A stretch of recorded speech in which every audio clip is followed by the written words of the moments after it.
That wasn't something I was, yeah, I can't wait to tell everybody about this. This is great. This is so awesome and my proudest moment. My proudest moment. Hey, everybody, I know I got married a year ago, but we split up because I was a total bitch and should have never married her in the first place.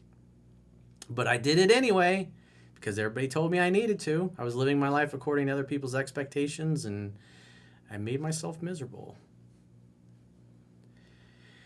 So he says, we are from different countries and met in college. And when I decided to study abroad, we dated for 4 years before getting married. And 2 months after the wedding, we decided to move to a different country. At first, we had usual fights, but nothing out of the ordinary. Well, men who understand women do not argue with them. After 3 years of lockdowns, being unable to travel, go to restaurants, or even get a stable income, that's why Klaus Schwab and the rest of his WEF jerk-offs and the global elite should be tried at Nuremberg because of what they did to the world and to the people and all millions of businesses. People committed suicide, people that were harmed, relationships that were destroyed, families that were destroyed. Fuck these fucking psychopaths. Or even get a stable income. Now I realize I was unable to maintain a attraction level over 51%. Yeah, it's pretty hard to maintain your masculine center when you're locked down, you're not allowed to go to your business. If you don't take a clot shot that you disagree with, or you have other comorbidities and reasons why you can't really take those things, and they're like, well, if you don't take the shot, you're going to lose your job and your income. A lot of people took it and had problems and had complications. Other people said pound sand and they lost their job, they lost their homes, they lost their businesses. Just untold amount of suffering and misery for these jerk-offs and their great reset. So it's going to be hard to maintain a relationship when your income is not stable, you're not able to socialize, you're not able to see your family members. It's so infuriating to even think about all this stuff. So he says, her communication was clear, but as you say in your book, I didn't listen, and our polarity was a mess. He's talking about the sexual polarity. So it's like he, in essence, became the chick, and as he says, she was the breadwinner, and I was at home feeling bad for myself in this situation. It's like, yeah, that can't go on for years. 6 to 12 months is what I've seen, and I'm coaching guys that have been married for 30 plus years to their wives and always had a solid relationship. Kids are amazing. They both have great careers. The family, the husband and wife are just killing it. Guy goes through a difficult time, business failure, or he has a health challenge or whatever, and he turns her into his mommy. You get about 6 to 12 months, a woman will put up with it. But if you don't get your shit turned around and you're just going to flail around and it goes on for years, you're going to end up with something similar to what's happened to this guy. So he says, I was a bad leader, and I usually would get into arguments. I thought I should win. Even when you argue with women, even when you win, you lose. She'll get revenge at some point. I wanted to have fun, but she was in her masculine and too concerned about money. Well, you no longer were the leader in the relationship anymore. You were like her child. She became your mommy. Women say that all the time. It's like, I became his mom. She started talking about her attraction towards the new guy. Oof. Yeah, when women do that, they're basically saying, hey, that's the guy I'm going to replace you with. But you don't have to worry about him. He's just a friend from work. I was not uncomfortable by her having male friends nor jealous at all. Well, when she tells you about the dude from work and she's, oh, you don't have to worry about him. He's just a friend. When you say he's just a friend, ooh, baby, you got what I need. But you say he's just a friend. I never imagined she will throw away the marriage. Well, remember, women don't care about what a good dude you are. They only care about how they feel about you. And when you flail around for 2-3 years and just want to sit at home and be a kept man, eventually she's going to tire of that. She doesn't want to be the man in the relationship. That's not why you got together. He says, I never imagined she will throw away the marriage as she and her family are strict religious people and won't approve of her to remarry. Yeah, well, none of that shit matters. The only thing that matters is the emotions. And she wasn't feeling it for you. He says, I was also feeling unwanted in the relationship as withholding sex was her way to handle things. Well, I mean, obviously you probably didn't know about my book back then, but if you did and you apply what's in the book, women are going to be the ones that are wanting sex more than you. That's just the way it is. I had promised before marriage not to smoke weed. The irie vibrations. But the circumstances and conflicts allowed me to roll a joint with some friends. Hey, it was just a joint. That same week, she snooped on, that same week, she snooped on my phone and found the conversation with my friends. Oh, busted. She told me I had broken a promise and I must leave the house immediately. Well, it's not so much the joint, dude. It's the fact it was all the other behavior. She just basically took that one thing and was like, that's it. It's over. It was already over before that. Because by this point, she was looking, because this is one of the ways that women break up with you, is they look to pick a big fight. And then you have a big fight, and the guy's thinking, oh, we just had one fight, and she left me. It's like, no. It's like the fight was like the grand finale of the relationship. There had to be something that would just, that's it. I'm out of here. You smoked one joint. That's it. The whole marriage is over. So he says, I started looking for a place to move, thinking it was going to be temporary. Yeah, about that. In the meantime, she started hanging out with my replacement. Remember, full disclosure, this is one of the things that Doc Love used to say, women don't lie and men don't listen. So in other words, she told you about the other guy. She just hadn't slept with him yet. But she was lining that all up. And so she picks a fight with you. You smoked one joint. That's it. It's over. Move out. Get out of here immediately. And 1 month after I moved into my new place, the new guy moved in with her in the place we used to live. Ouch. So that's how it works. So you could say, and I understand why Doc Love would say that, women don't lie, men don't listen. She was telling him what was going on and what he needed to do, and he didn't listen to her. And she also told him about, hey, that dude from work, he's just a friend. But he sure is nice, and he's pretty handsome. You should have seen the shirt he was wearing today. He was just, he looks so good. My heart went pitter-pat.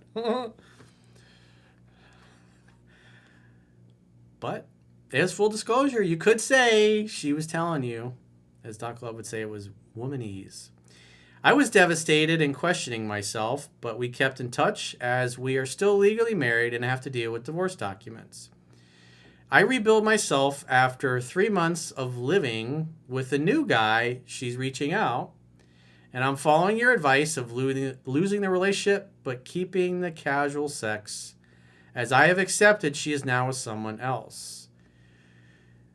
She's living with another guy, and she's still sleeping with you, who happens to be her husband. She belongs in the streets. The connection is good, and meeting her gives me an ego boost.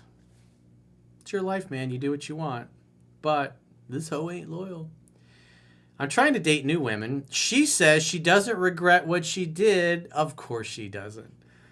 At least she's being honest. Because she didn't want me at all at the time.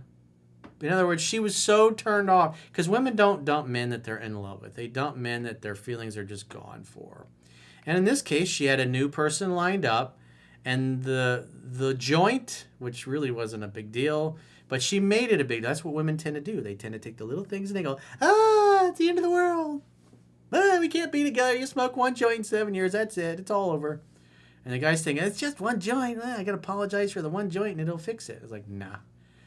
That was just the grand finale. That was the spark that lit the grand finale. So she could say, hasta la vista, baby. And then as soon as she blew that up, then she was with the new guy. And he moved in like 30 days later. Isn't that nice of her? She's such a peach. What a sweet wife. So I'm going to read this one again because this is classic. She says she doesn't regret what she did because she didn't want me at all at the time. That's pretty honest of her, though. Plus, the outcome is an eye-opener for both of us. We are now more mature, and she says I am the person she wants to have kids with. Okay, that sounds swell. All while she's living with the other guy. She comes to my place, removes her clothes, and asks if I want to come inside. Well, if it was me, I would say yes, but as long as I have a raincoat. Or you could just give her the pearl necklace instead. A pearl necklace. She want a pearl necklace. I know ZZ Top song for you youngins are like, what? What the hell is he talking about? She want a pearl necklace. I know she might belong to the streets. Oh, bro, she definitely belongs to the streets. And as an expert manipulator, definitely, expert manipulators belong to the streets. Her family is good, but never paid much attention to her. Well, this is why. Her family messed her up, messed up her self-esteem. In her delusional mind, she thinks, oh, this is totally okay. Remember, she's living with the new guy who probably thinks he's in an exclusive relationship with her. Meanwhile, she's still having sex with her ex-husband-to-be, and she's like, oh, big boy, I want you to come inside me. I want you to put a baby in my oven. Her family, I read that. She says she made a mistake, and she now realized at the same time she doesn't accept that she's a cheater. Okay, I got a bridge to sell you, sweetheart. As we technically broke up before starting the relationship with the new guy, that's not entirely accurate. She lined him up. She told you about him. And that's what women do. That's full disclosure. She didn't lie. She told you about him. She just didn't tell you everything. So you could say it was lying by omission, but he says, I love her so much, and I know I made mistakes. I am willing to let her go, but it's easier said than done. I know, man. 7-year marriage, but this is what happens. And if you go back with her and stay with her, then she's going to be like, I got away with it. And next time you fall down in life, maybe it's 5 years down the road or 10 years when you got a bunch of kids and you're busy with work or whatever and she's not happy. Oh, the next door neighbor, he's so nice and he came over to help me fix the garbage disposal and he put air in my tires. He was just such a nice man. And you were at work, honey, and I didn't want to bother you. And the kids were going crazy and oops, and it just kind of happened. He just kind of slipped and his penis ended up inside me. I said, what a quakey dink. It just happens. This is what happens with girls like this. It's like they don't value loyalty, monogamy, they don't value family, and they're gonna line up a replacement behind your back when you're not taking care of business. Love cannot exist where there is no trust, and if you take her back, she'll just do it to you again the next time you fall down in life, because shit's gonna happen, man. I'm 53. It's just there's just always calamities and things that happen in life, and that's just the way it is. And you want a girl that'll go through the ups and downs with you. You can't just flail around for more than 6 to 12 months. That's like the max. Women have a max that their tolerance level is about 12 months, even if you've been together for 30, 40 years. Where they'll be like, I'm moving out, or I want you to move out. I'm not feeling it anymore. Because they want a man. They want a leader. So you can go through a difficult time, but it shouldn't go beyond 6 months. You got to be able to figure out a plan within 6 months of what you're going to do to turn things around. You can't just flail around and try to make her your mommy and live off her salary and stuff like that and just, crawl up underneath the kitchen table and suck your thumb into a little fetal position. That's not going to work. You have to take care of business. And so in this case, I mean, she's kind of a friends with benefits. I would proceed with the divorce while you continue to look for a woman who values loyalty, monogamy, exclusivity. But, when she's saying things like that, I don't know what the laws are like in Croatia, but you slip one past the goalie in a blue state here, it's like, the cards are totally slanted against the man. It's just not fair at all. So if you got a question or challenge and you'd like to get my help, go to understandingrelationships.com, click the products tab at the top of your screen, and book a coaching session with yours truly. Until next time, I will talk to you soon.